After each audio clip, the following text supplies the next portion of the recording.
اللہ. مگر یاد رکھو پیارے، وہابیوں سے آج وہ نقصان نہیں ہے جو صلح کلیوں سے ہو. بہت خوب، بہت، بے شک بے شک، زندہ باد زندہ باد. جو نقصان صلح کلیوں سے ہو رہا ہے، ادھر آئے تو ادھر کی، ادھر گئے تو یہی سب سے زیادہ اہم تمہارا دشمن ہے جو صلح کلی ہے، چاہے عوام میں ہو یا امام میں ہو یا پیر میں ہو یا مولوی میں ہو، یہی سب سے بدترین دشمن ہے تمہارا. اور اس کو پہچان لیا تو بیڑا اللہ اللہ. وہی بات یاد آ رہی کہ ایک بادشاہ کے ہاں ایک مولوی صاحب رہتے تھے اور ایک ہجڑا رہتا تھا. تو ہجڑا بہت جلتا تھا مولوی صاحب سے کہ بڑی فری کی تنخواہ لیتے. تو ایک روز بادشاہ کو سمجھا بجھا کے کہا حضور یہ 3 سوال ہیں، ذرا ان سے پوچھ لیا جائے.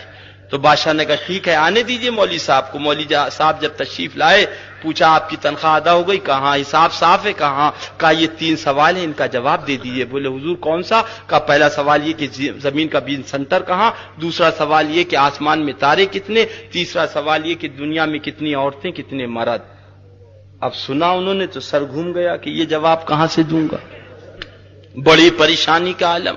اللہ اللہ. بولے 7 دن کا ٹائم ہے، جواب دیا تو ٹھیک ہے ورنہ تختہ دار پہ چڑھا دیا جائے. بولے ٹھیک ہے حضرت اجازت دیجئے گھر جاتا ہوں، کتاب کھول کے دیکھوں گا، مطالعہ کروں گا، پھر آ کے بتاؤں گا. آپ گھر پہنچے، آواز دی، دروازہ کھلا، اندر پہنچے، بیگم سے لپٹ کے رونے لگی. کہا غلطی اور خطا اور لغزش معاف کر دینا، 7 دن کا مہمان ہوں، اس کے بعد رخصت ہو جاؤں گا. اللہ اللہ. بیگم نے پوچھا کیا بات ہے، خیریت تو، طبیعت اچھی خاصی؟ کہا کیا بتائیں، وہ بادشاہ کے یہاں جو ہجڑا رہتا ہے اس نے 3 سوال بادشاہ کو دے دیے اور تینوں سوال بادشاہ نے ہم سے کر دیے ہیں، نہ جواب ہوگا نہ جان بچے گی. اللہ اللہ. کا سوال ہے؟ اللہ اللہ. ارے بڑے کٹھن سوال ہیں کہ زمین کا بیس سینٹر کہاں ہے، آسمان میں تارے کتنے ہیں، دنیا میں کتنی عورتیں ہیں، کتنے مرد ہیں. اللہ اللہ. ناک میں دم ہے، کہاں سے جواب ہوگا؟ اتنا سننا تھا تو بی بی لپٹ کے رونے لگی کہ بزرگوں نے فرمایا تھا کہ گھوڑے کی پچھاڑی سے اور افسر کی اگاڑی سے دور رہنا چاہیے. اللہ اللہ. نتیجہ یہ وہ کہ رو پیٹ کے اتنے میں دستک ہوئی تو جلدی سے آئے اور آنے کے بعد دروازہ کھولا تو دھوبی کھڑا تھا. حضور یہ آپ کے کپڑے ہیں. فرمایا بیٹا یہ کپڑے تو ہیں، بس یہ آخری کپڑے ہیں، اب اس کے بعد کپڑے دھونے کا نمبر نہیں آئے گا. میں 7 دن کا مہمان ہوں، انتقال ہونے والا. کہا سنا معاف کر دینا، حساب میں کوئی غلطی ہو تو معاف کر دینا. کہا مولوی صاحب کیا بات ہے، خیریت تو؟ کہا وہ ہجڑا جو بادشاہ سلامت کے یہاں رہتا ہے اس نے 3 سوال دے دیے ہیں، نہ جواب ہوگا نہ ان کی جان بچے گی. کون سے سوال؟ کہا آسمان کا بیس، زمین کا بیس سینٹر کہاں، آسمان میں تارے کتنے، دنیا میں کتنی عورتیں کتنے مرد. اللہ اللہ.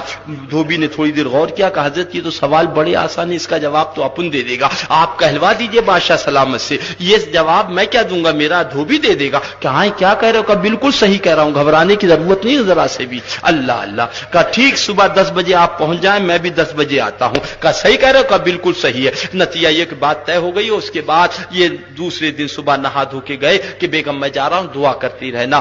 دھوبی نے کہا ہے کہ میں آ کے جواب دے دوں گا. انہوں نے بادشاہ سے کہلوا دیا کہ سوال بڑے آسان ہے، اس کا جواب تو میرا دھوبی دے دے گا، اور دل کا کیا حال ہے یہ خود ہی جان رہے ہیں. اللہ اللہ. اور اس کے بعد صبح کو نہا دھو کے کپڑے پہن کے پہنچنے کے بعد سلام کیا، بیٹھ گئے. کہا کیا بات ہے؟ کہا وہ ابھی دھوبی آتا، تھوڑی دیر میں شور ہوا، دربانی حاضر ہوئے. کہا کیا بات ہے؟ کہا حضور وہ دھوبی بغیر اجازت کے اندر آ رہا تھا، اسے روکا ہے، بہت شور ہو رہا. فرمایا وہ آنے دو، ہمارے سوالوں کا جواب دینے آ رہا. کہا حضرت اس کے ساتھ گدا بھی ہے، ڈنڈا بھی ہے، رسی بھی ہے. کہا جاؤ اس سے کہہ دینا گدا اور رسی اور ڈنڈے کی ضرورت نہیں، یہ شاہی دربار ہے، تم چلو. جا کے دھوبی سے کہا ان کا جا کے بادشاہ سلامت سے کہہ دینا اگر گدا اور رسی اور ڈنڈا نہ ہوگا تو ہمارے سوالوں کا جواب نہ ہوگا. آ کے بادشاہ سے کہا حضور وہ ایسا کر. کہا ٹھیک ہے آنے دو. اب وہ گدا اور رسی اور ڈنڈا سب لے کے اندر پہنچا دھنا دھن. کہا حضور آپ سوال کریں اپن جواب دیتے ہیں. کہا پہلا سوال تو یہ کہ زمین کا بیس سینٹر کہاں کا، ابھی جواب دیا. اور اس کے بعد آنکھوں کو بند کیا، پورب دیکھا، پچھم دیکھا، اتر دیکھا، دکن دیکھا، 15 منٹ 20 منٹ آدھا گھنٹہ. اس کے بعد 20 دربار کے اندر ڈنڈا گاڑ دیا. کہا حضور میں نے سے پورب سے پچھم، اتر سے دکن سب ناپ لیا، زمین کا بیس سینٹر یہی ہے، اور اگر حساب میں کوئی گڑبڑی ہو تو یہ ہجڑا بیٹھا ہوا ہے، اس سے نپوا لیا جائے. اب جب اس کے اوپر آیا تو اس نے کہا حضور بالکل حساب صحیح ہے، آدھا انچی کا فرق نہیں ہے، کیونکہ اسے معلوم کہ میں ناپتے ناپتے اب مر جاؤں گا. کہا دوسرا سوال یہ کہ آسمان میں تارے کتنے. کہا ابھی جواب دیا. اس کے بعد